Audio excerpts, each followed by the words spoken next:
NH26 ଜାତୀୟ ରାଜପଥ କୋକସରାଠାରେ ଏକ ଅଜଣା ଗାଡ଼ି ଧକ୍କାରେ ଗୋଟିଏ ବୁଲା କୁକୁର ଗୁରୁତର ଆହତ ହୋଇଥିଲା। ଦୁର୍ଘଟଣା ପରେ ରାସ୍ତା କଡ଼ରେ ଗୁରୁତର ଅବସ୍ଥାରେ ପଡ଼ି ରହିଥିବା କୁକୁରଟିକୁ କିଛି ସ୍ୱେଚ୍ଛାସେବୀ ଉଦ୍ଧାର କରିଥିଲେ। ପରେ ଏନେଇ ପ୍ରାଣୀ ସମ୍ପଦ ବିଭାଗକୁ ଖବର ଦିଆଯାଇଥିଲା। ଖବର ପାଇ ପ୍ରାଣୀ ସମ୍ପଦ ବିଭାଗର ଅଧିକାରୀ ଡାକ୍ତର ପ୍ରସନ୍ନ ପରିଡ଼ାଙ୍କ ସମେତ ମଧୁସୂଦନ ବେସରା, ବାଳମୁକୁନ୍ଦ ରାଉତ ଏବଂ MUV ଈଶ୍ୱର ମାଝୀ ଘଟଣାସ୍ଥଳରେ ପହଞ୍ଚିଥିଲେ।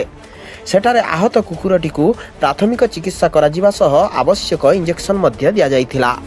ଦୁର୍ଘଟଣାରେ ଆହତ ଏକ ଅସହାୟ ପ୍ରାଣୀକୁ ତୁରନ୍ତ ଚିକିତ୍ସା ଯୋଗାଇ ଦିଆଯାଇଥିବାରୁ ସ୍ୱେଚ୍ଛାସେବୀ ଓ ସ୍ଥାନୀୟ ଲୋକେ ପ୍ରାଣୀ ସମ୍ପଦ ବିଭାଗକୁ ଖୁବ୍ ପ୍ରଶଂସା କରିଛନ୍ତି। ଏହି ସମ୍ପୂର୍ଣ୍ଣ ଘଟଣାକୁ ଆମ ପ୍ରତିନିଧି ଘଟଣାସ୍ଥଳରେ ପହଞ୍ଚି କଭର କରିଥିଲେ। ଘଟଣାସ୍ଥଳରୁ ଆମ ପ୍ରତିନିଧି ରିତେଶ କୁମାର ମୁଣ୍ଡଙ୍କ ରିପୋର୍ଟ, ଖବର ଆମର।